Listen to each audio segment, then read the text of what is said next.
তো দেখেন নিজের ভালো যে মানুষ বোঝে না, তার প্রমাণ কি? তার প্রমাণ হলো সে সুস্থ থাকতে তার খবর নাই, রুগী হইলে দৌড়াদৌড়ি করে। আমাদের দেশে একটা কথা আছে, কি হইলে জানি বদনা নিয়ে দৌড়াদৌড়ি করে, এরকম বেশি বেগ হইলে হ্যাঁ বদনা নিয়ে ছুটে। তা আমরা সবাই এরকম না নাকি? আমাদের ভিতরে একটু বুদ্ধিওয়ালা কোনো লোক আছে যে সে সুস্থ আছে কিন্তু সে বুঝে যে কিভাবে ভালো থাকবো ভবিষ্যতে, কারণ সে দেখতেছে আশেপাশে একটা বয়সের পর সবাই রুগী হচ্ছে। তো এটা দেখে তার ভিতরে চিন্তা আসছে যে না না তাহলে তো সবাই রুগী আমার, কারণ সে ফ্যামিলিতেই দেখে, যেমন ধর যদি নানা দাদি বেঁচে থাকে বা বয়স্ক কেউ বেঁচে থাকে, দেখে যে সে তো একটা মহারুগী। হ্যাঁ, তার চেয়ে একটু জুনিয়র কেউ বেঁচে থাকলে দেখে যে না এরাও তো রুগী। তার চেয়ে আরেকটু কম বয়সী দেখে যে সবাই রুগী। হ্যাঁ, তো সে জন্ম পর থেকে দেখতেছে হ্যার মায়ের এই ব্যথার সমস্যা, এই সমস্যা, এই সমস্যা, হ্যার মা খালি ডাক্তার দেখায়, বুঝে এরকম আছে না অনেকে? আপনারাই তো অনেকে আছে।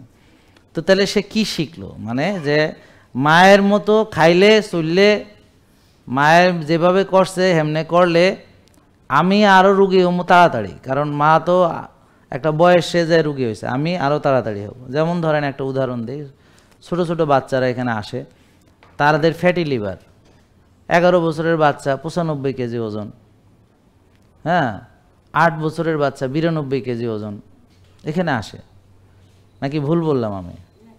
হ্যাঁ ঠিক আছে। তো তার মানে ওরা এখন আর ওই মানে রোগ হওয়ার জন্য এখন আর অপেক্ষা করে না যে আমরা এখন তরুণরাই সব পারি।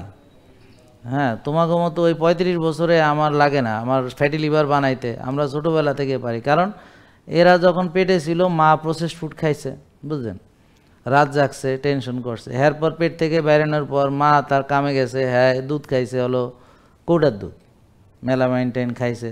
এরপর আর একটু বয়স হয়েছে, এরপর সিরিয়াল কিলার, মানে আরে মারার জন্য সিরিয়াল কিলার খাওয়াইছে, বুঝেন নাই? ও আচ্ছা, যাই সিরিয়াল। তো তারপরে আর একটু বয়স হয়েছে পরে, এরপর তো হ্যাঁ মানে ওই মোবাইল দিয়ে আরে খাওয়ায়, এটা দিয়ে খাওয়ায়, ওটা দিয়ে খাওয়ায়, সারাদিন মা বুঝছে যে হ্যারে যদি আমি না খাওয়াই তাহলে পোলা মরিয়া যাবে, একবেলা না খেলে বাঁচব না।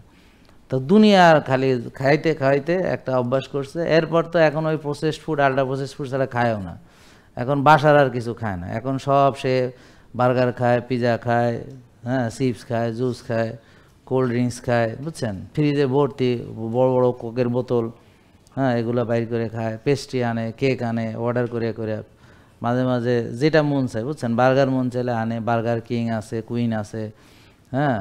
তো এরকম সে বা ঘরের আর কিছু তেমন খায় না, বাইরের খায়। দেখেন এই বাচ্চাটার ফিউচার কি? 8 বছরে ফ্যাটি লিভার হয়েছে, হ্যাঁ 11 বছরে টাইপ 2 ডায়াবেটিস হয়েছে, এরকম আমাদের কাছে আসে। তো এখন আপনারা তো মাশাআল্লাহ এখন অনেক ভালো আছেন, ঠিক না এদের তুলনায়? আচ্ছা, শুধু তাই না, খাওয়ার গল্প দিলাম যে ওরা কি করে মোবাইলের মধ্যে থাকে। আমরা যেমন ছোটোবেলায় খেলাধুলা করছি, দৌড়ঝাঁপ করছি, ওরা আবার সেটা করে না, সব কিছু তার মোবাইলের ভিতরে। ধরেন বন্ধু বান্ধব, এন্টারটেনমেন্ট, ভিডিও গেমস, পড়াশোনা, অনলাইন, এভরিথিং, হ্যাঁ সব ওখানে। এখন মোবাইলে বিয়েও করে শুনছি, আপনারা জানেন মনে হয়, তবে মোবাইলে বাচ্চা হয় কিনা এটা এখনও জানি না। তো সামনে টেকনোলজি উন্নতি হইলে কি জানি না কীভাবে হইতেও পারে, মানুষ যেভাবে শুরু করছে তো মোবাইলেই সব হইয়া যেতে পারে। তো যাই হোক, এখন কথা হলো এই যে আমরা ছোট ছোট আমাদের বাচ্চা, তাদের ভবিষ্যৎ কি আমরা ভাবি?